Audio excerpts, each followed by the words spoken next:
Seja bem-vindo à leitura de Provérbios no mês de setembro de 2025. Hoje é dia 17 de setembro e nós vamos ler o capítulo 17. Você que acompanha o canal já sabe que o livro de Provérbios tem 31 capítulos. Então, nós conseguimos ler o livro de Provérbios todos os meses porque basta que você leia um capítulo por dia. E nos meses que tem 30 dias, você lê os capítulos 30 e 31 no dia 30 e assim você consegue ler facilmente o livro de Provérbios 12 vezes no ano. E no mês de fevereiro, como que eu faço? No mês de fevereiro, que tem 28 dias, você lê os capítulos 1 e 2 no dia 1º, os capítulos 8 e 9 no dia 7, e aí no dia 28 vai ficar faltando os capítulos 30 e 31. E assim você consegue ler o livro de Provérbios no mês de fevereiro. Se você lê Provérbios todos os meses e coloca em prática 2 anos seguidos, você leu e colocou em prática 24 vezes. Você começa a tomar decisões mais inteligentes. E se você faz isso durante 5 anos, 12 meses vezes 5 anos, você terá colocado em prática 60 vezes o livro de Provérbios. Então, quem medita em Provérbios por 2 anos, todos os meses, toma decisões mais inteligentes, e quem faz isso durante 5 anos mensalmente, prospera em todas as áreas da vida. O livro de Provérbios traz ensinamentos para aplicarmos em nossa vida. Então, dito isso, vamos para a leitura de Provérbios 17. Nós estamos usando a Bíblia NTLH, que significa Nova Tradução na Linguagem de Hoje. Essa Bíblia é uma Bíblia que tem uma versão mais moderna na sua linguagem para facilitar o entendimento e aplicação em nossa vida. Provérbios 17 nos fala a respeito de, basicamente, 6 temas. Fala sobre o valor da paz, o valor das provações, o valor do perdão, o valor da justiça, o valor das nossas palavras, daquilo que nós falamos, e o valor do autocontrole, do autodomínio.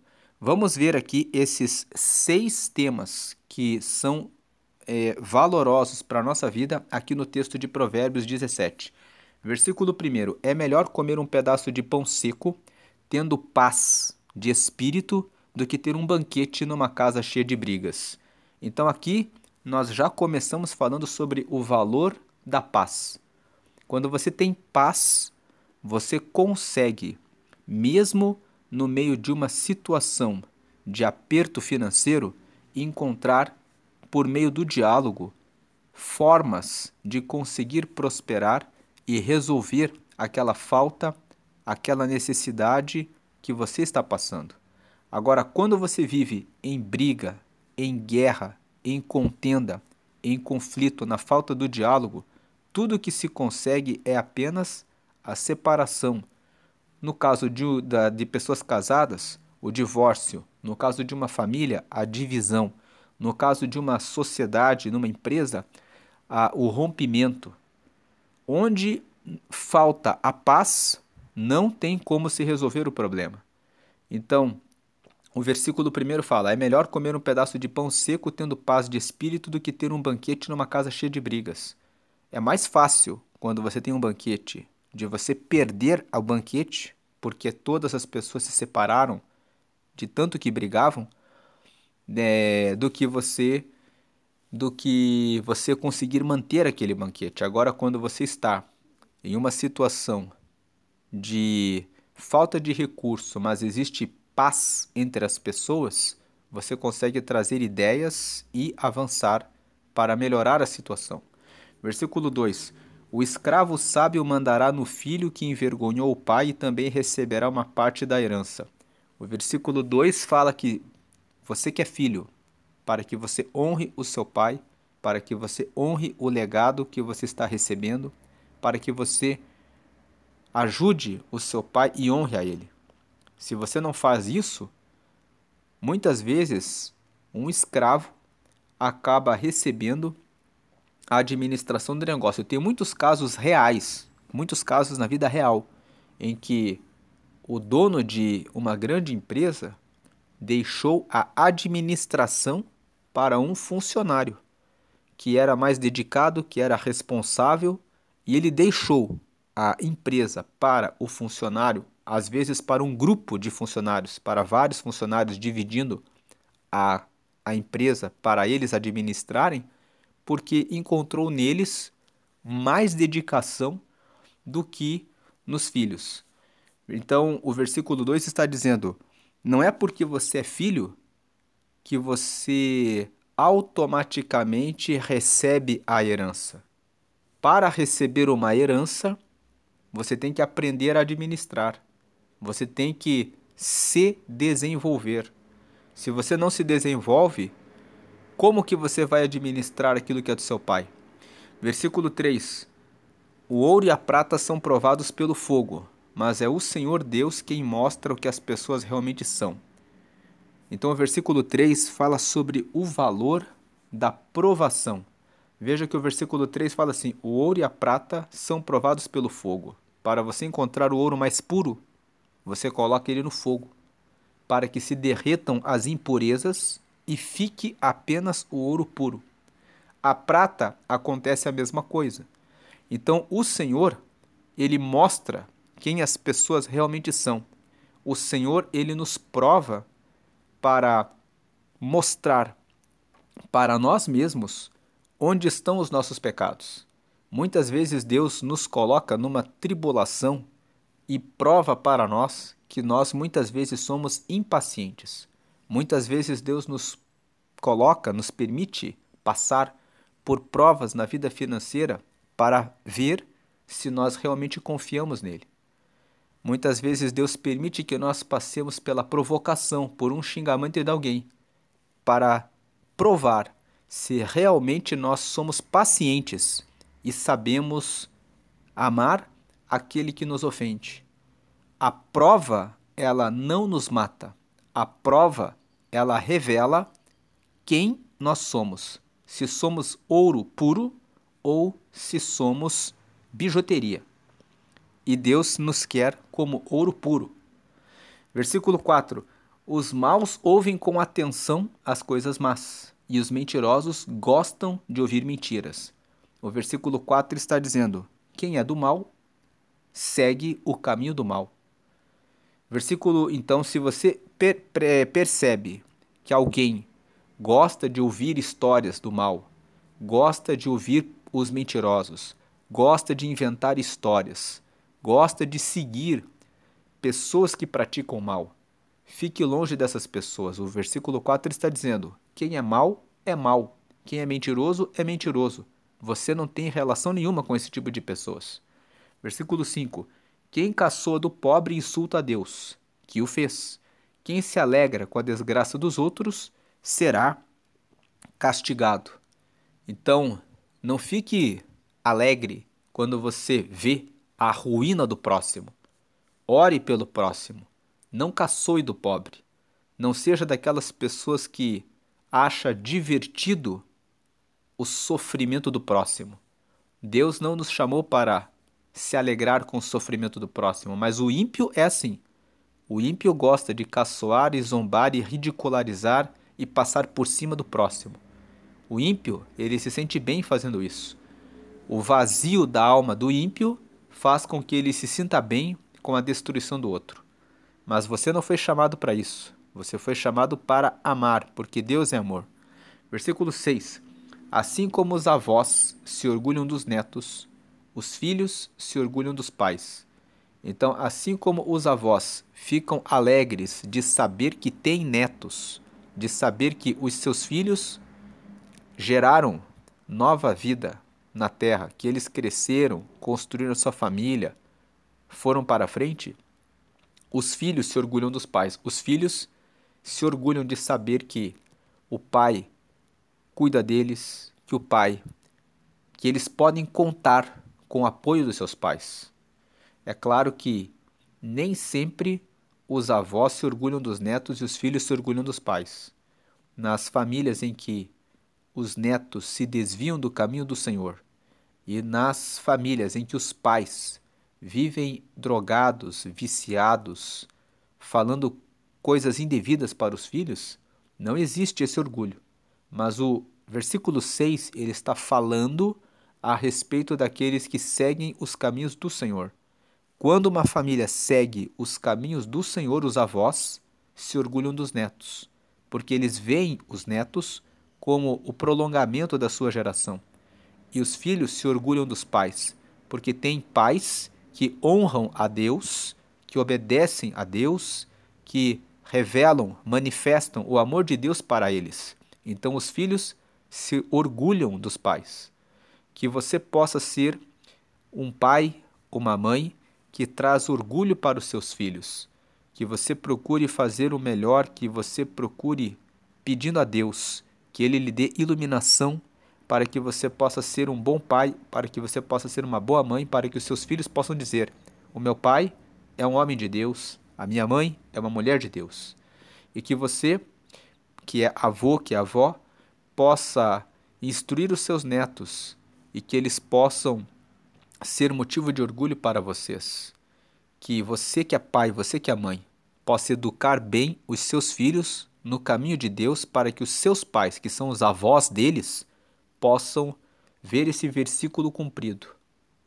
Que os avós se orgulhem dos netos. Versículo 7.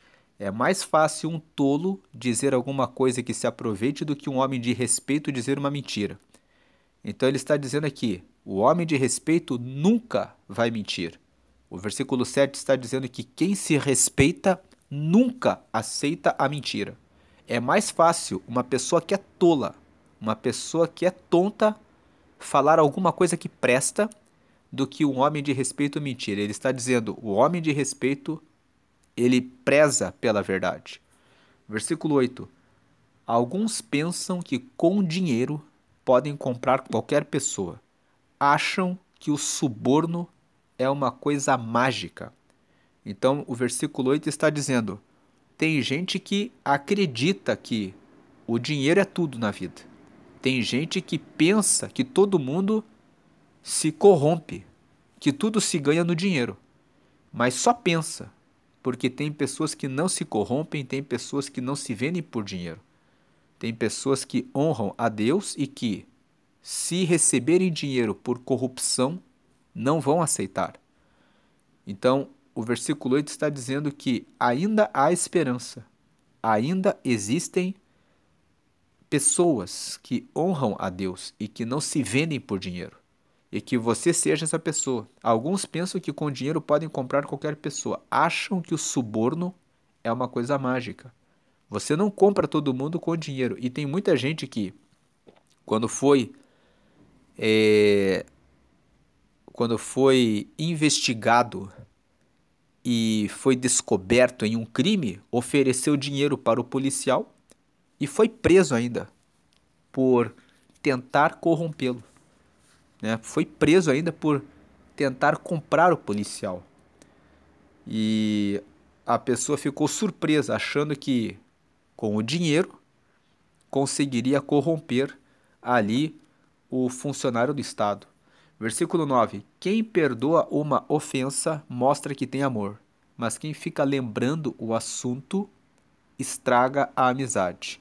10. Quem tem juízo aprende mais com uma repreensão do que o tolo com 100 chicotadas. 11. As pessoas revoltadas estão sempre criando problemas. Por isso a morte virá para elas como um mensageiro cruel. Então, o versículo 9, ele fala sobre o valor do perdão. Quem perdoa uma ofensa mostra que tem amor, mas quem fica lembrando o assunto estraga a amizade. Então, aquele que perdoa mantém as amizades. Aquele que perdoa passa por cima do erro e entende que todos podem errar, todos podem falhar. Quem perdoa mostra que tem amor. Agora o versículo 11, junto com o 9. As pessoas revoltadas estão sempre criando problemas. A pessoa que está revoltada porque sofreu uma injustiça e ela não perdoa, ela está sempre criando problemas. Por isso a morte virá para elas como um mensageiro cruel. As pessoas que vivem revoltadas, ao invés de resolver o problema, às vezes você não consegue resolver o problema porque a pessoa fez algo terrível para você. Então, se a pessoa fez algo terrível, você deve limpar o coração, não ficar pensando nada de mal. Perdoe a pessoa, e se você não consegue mais andar com aquela pessoa porque a traição foi muito grande, então siga o seu caminho, não permita mais que essa pessoa esteja na sua vida, porque ela já mostrou que traiu você, mas não fique carregando revolta, não fique carregando mágoa. Porque se você tem muitas pessoas que elas sofrem um problema com uma pessoa, um sócio, com o pai, com a mãe, com o cônjuge, com o filho, com uma filha, e elas carregam uma dor no coração que deixa elas revoltadas, e elas refletem essa revolta para todos os outros relacionamentos. Então, perdoe se você sofreu um mal, para que você possa ficar bem e não multiplicar essa dor para outras pessoas. Agora o versículo 10 fala: quem tem juízo aprende mais com uma repreensão do que o tolo, com 100 chicotadas. Então, aprenda quando você escuta uma repreensão, para que você não tenha que tomar 100 chicotadas e continuar no mesmo lugar. Versículo 12: é melhor encontrar uma ursa da qual roubaram os filhotes do que um homem sem juízo ocupado com as suas tolices.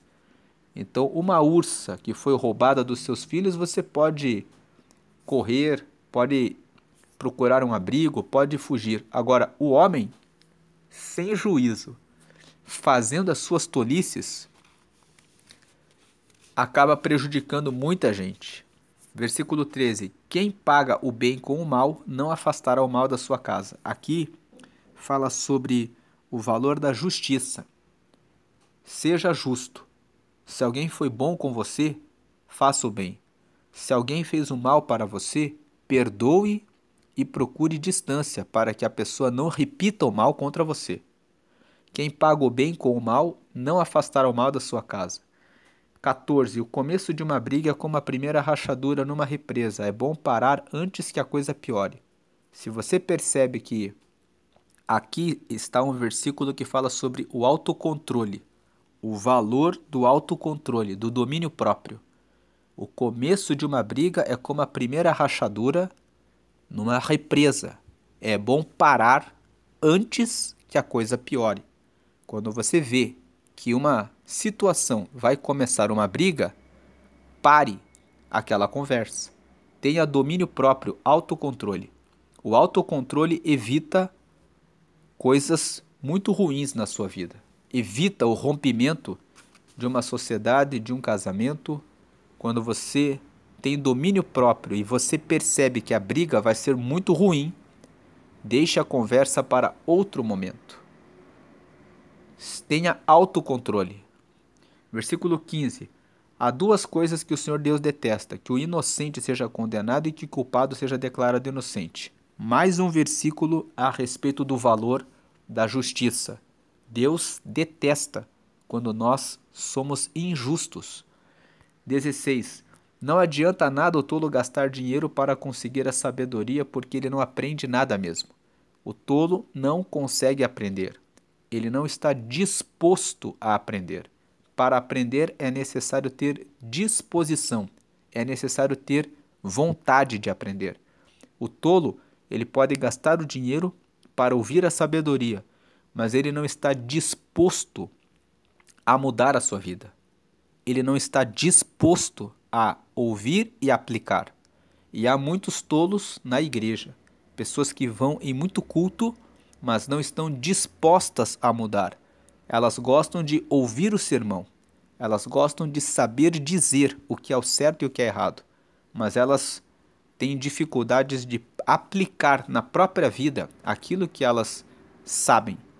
Então o tolo é aquele que não faz aquilo que sabe. Ele pode até saber, mas ele não aplica. Então ele pode gastar o dinheiro para saber, mas ele não vai aplicar, e é por isso que ele é tolo, porque ele não aprende, ele não aplica na vida dele. Versículo 17: o amigo ama sempre, e na desgraça ele se torna um irmão. Aqui nós vemos o valor da amizade. O amigo ama sempre, e na desgraça ele se torna um irmão. É bom ter amigos. Muitas vezes, quando você cai numa situação e os seus irmãos estão longe, amigos podem socorrer e ajudar. Filhos únicos podem formar amigos e terem amigos que são como irmãos na hora difícil. Versículo 18: somente um tolo aceitaria ficar como fiador do seu vizinho.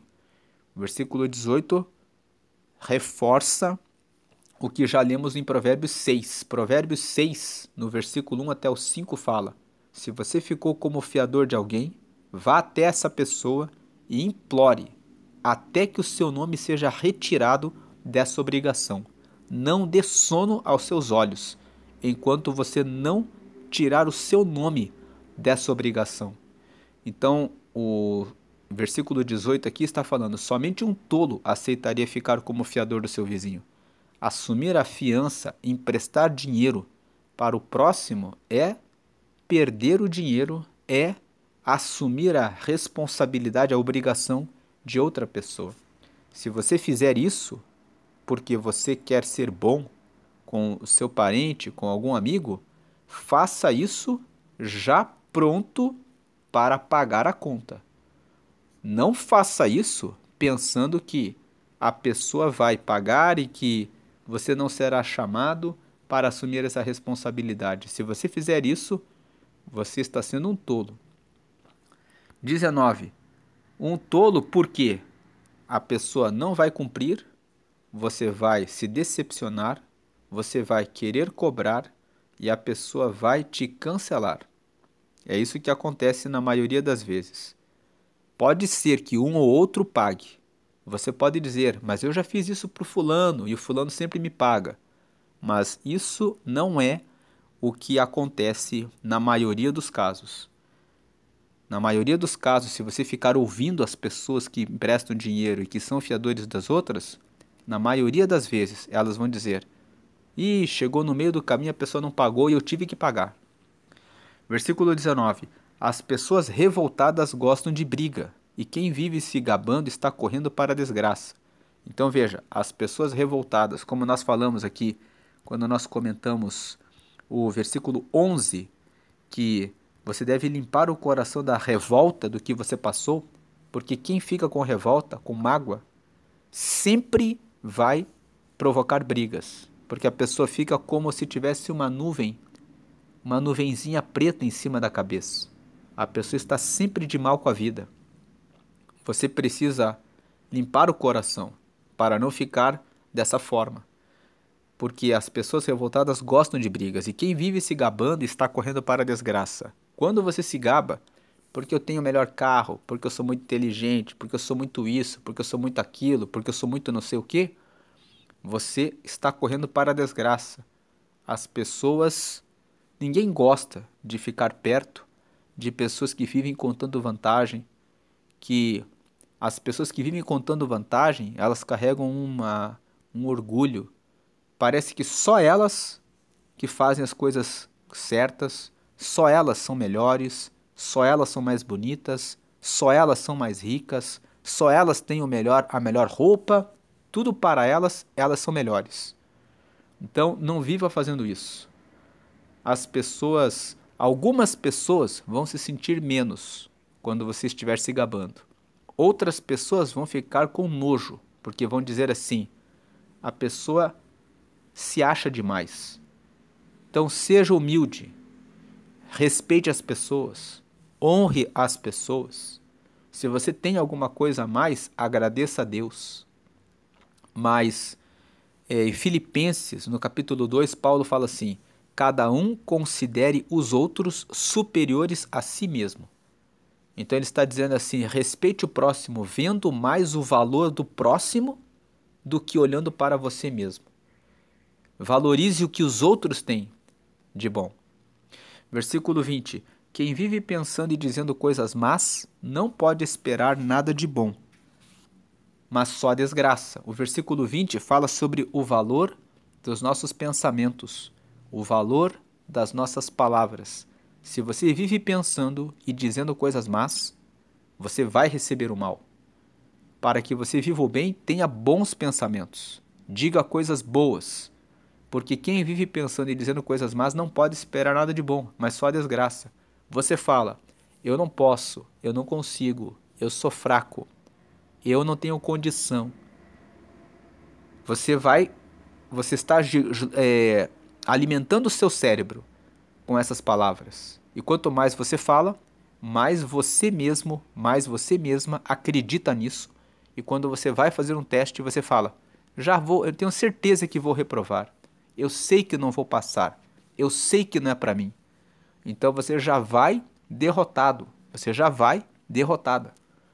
Diga, eu vou dar o melhor. Vou fazer o máximo. E se Deus quiser, a vaga será minha. Eu vou fazer o máximo. E sei que vou dar o meu melhor. 21. O pai de filhos sem juízo só tem tristezas e sofrimentos.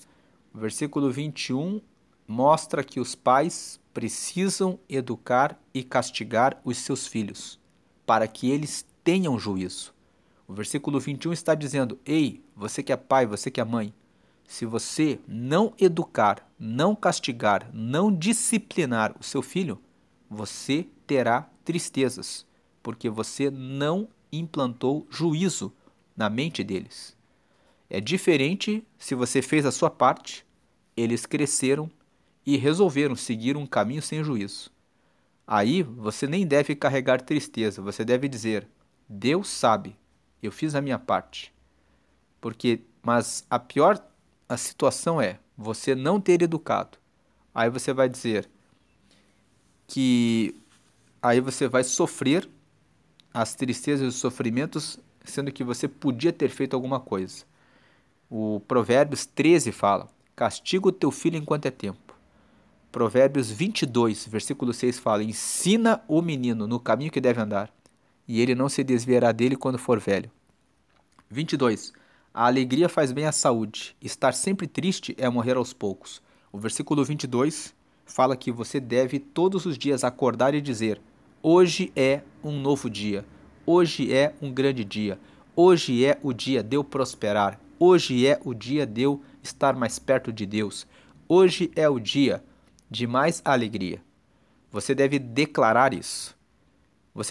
Existe uma pesquisa que mostra pela neurociência que mesmo que você esteja triste, se você vai no espelho e você sorri, força o seu rosto a sorrir, o seu cérebro reage, porque você coloca um sorriso e fala assim, hoje é um dia de alegria. E quando você começa a agradecer pelo que você tem, obrigado porque eu tenho isso, isso, isso, você vê à sua volta o que você tem. Porque eu tenho sofá, porque eu tenho esse celular, porque eu posso ouvir essa mensagem, porque eu posso ouvir aquela música. Eu agradeço porque eu posso ouvir. Eu agradeço porque eu posso enxergar. Eu agradeço porque eu posso caminhar. Eu agradeço porque eu posso respirar. Eu agradeço pela vida. Eu agradeço porque eu não preciso de nenhum equipamento para poder respirar. Porque eu estou com saúde. Eu não estou no hospital. Eu agradeço porque eu posso abrir a porta de casa e sair na rua. Mesmo que esteja chovendo, eu posso sentir a chuva batendo no meu corpo, eu posso me sentir vivo. Então, essa alegria, ela te dá força para você avançar. Agora, a pessoa que se inclina na tristeza, ela pode ter tudo à volta. E ela pode dizer, ó vida, ó azar, estou tão mal, estou tão triste. E muitas vezes a pessoa tem tudo à sua volta, mas ela não consegue se alegrar. Então agradeça, declare, hoje é um dia de alegria. A alegria e a tristeza são uma decisão. É você que decide como você vai viver. E talvez tem muitas pessoas que estão há muitos anos vivendo triste. E fica mais difícil de você conseguir ter um dia alegre quando você está há muito tempo vivendo todo dia triste. Então pratique aos poucos. Comece colocando no despertador. Momento de gratidão. Acorde e diga: obrigado, Deus, porque eu acordei. Obrigado, Deus. Coloque uma lista com 5 coisas, 6 coisas que você tem para agradecer. E agradeça todos os dias. E aí depois coloque um relógio para que no café da manhã você agradeça, que no almoço você agradeça, que no período da tarde você agradeça pelo café, que você agradeça pela companhia que tem, que você agradeça pelo trabalho que você tem e agradeça também à noite. Marque 3 dias para manifestar gratidão. Com o tempo, você vai começar a ter mais alegria. Você coloca no seu cérebro momentos em que você lembra de motivos para ter alegria. E isso vai afastando a tristeza de você. 23. Os juízes desonestos se vendem por dinheiro e por isso são injustos nas suas sentenças. Então, o versículo 23 está aqui para revelar a nós: é possível que você sofra injustiça. Deus ama a justiça, mas é possível que você, se tiver um processo que cair na mão de um juiz desonesto, que você perca o processo. Por isso, em tudo nessa vida nós precisamos orar e pedir livramento para Deus. Se você tem um processo que está parado, se você tem uma situação injusta que você está sofrendo, você precisa pedir a Deus e você precisa ser insistente no recurso para que a desonestidade não atinja você. Você precisa de muita ajuda de Deus para que eu conheça a história de um homem. Vou contar aqui, lembrei agora dessa história. Ele tinha um processo e o juiz que estava julgando o processo dele estava dando decisões injustas. E aí, o que ele fez? Ele decidiu que iria pedir a Deus, que iria orar. Ele foi para a oração por 30 dias em um monte. Ele foi até o monte, um lugar reservado, e falou: vou dedicar 30 dias pedindo a Deus que mude esse juiz, que esse juiz seja promovido. Depois de 30 dias de oração, aquele juiz recebeu uma promoção e foi para outro lugar. Entrou um outro juiz. Na realidade, ele contou que entrou uma juíza. E aquela juíza estudou o processo, ele conversou com o advogado entrou com um novo pedido e ele conseguiu receber uma decisão justa. Por quê? Porque ele colocou na mão de Deus. Então aqui, lembrei desse testemunho agora. Os juízes desonestos se vendem por dinheiro e por isso são injustos nas suas sentenças. Existem situações em que o juiz que está lá não é bom, mas você pode pedir para Deus, que é o juiz dos juízes, que é o Deus da justiça, e ele pode mudar a sua situação. 24. Quem tem juízo procura sabedoria, mas o tolo não sabe o que quer. Então, procure sabedoria. Versículo 25. O filho sem juízo é tristeza para o seu pai e amargura para sua mãe. Mais um versículo que fala: pai e mãe, eduquem os filhos desde a infância para que tenham juízo, para que vocês não passem por tristeza. 26. Não é bom multar um homem correto. Não é certo castigar os líderes honestos. Mais um versículo que fala sobre o valor da justiça. Não é bom multar um homem correto. Se você multa um homem correto, aquela pessoa pode pensar: já que eu estou sendo multado fazendo a coisa certa, então vou começar a fazer a coisa errada. E não é certo castigar os líderes honestos. Tem muitas pessoas que desistem de fazer a coisa certa porque olham para o mundo e falam: todo mundo está fazendo errado, então eu também vou fazer errado. Que você não desista de continuar fazendo a coisa certa. Se você é correto, foi injustamente multado, continue fazendo o que é certo. Deus está vendo, peça a Deus que te livre desse mal. Peça a Deus: Deus, o Senhor sabe que eu faço tudo corretamente. Me livra dos multadores, me livra dos maus agentes, me livra de receber o mal, porque o Senhor pode me guardar. 27. Quem controla suas palavras é sábio, e quem mantém a calma mostra que é inteligente. 28. Até um tolo pode passar por sábio inteligente se ficar calado. Então, o versículo 27 e o versículo 28 fala que quem controla a língua é sábio. Quem tem autocontrole naquilo que fala é sábio. E quem mantém a calma mostra que é inteligente. Quem mantém a calma mostra que é inteligente. E até um tolo pode passar por sábio e inteligente se ficar calado. Fala sobre o valor do autocontrole. Essa é a meditação de Provérbios 17. Deus abençoe a sua vida, hoje e sempre, grandemente. Amém.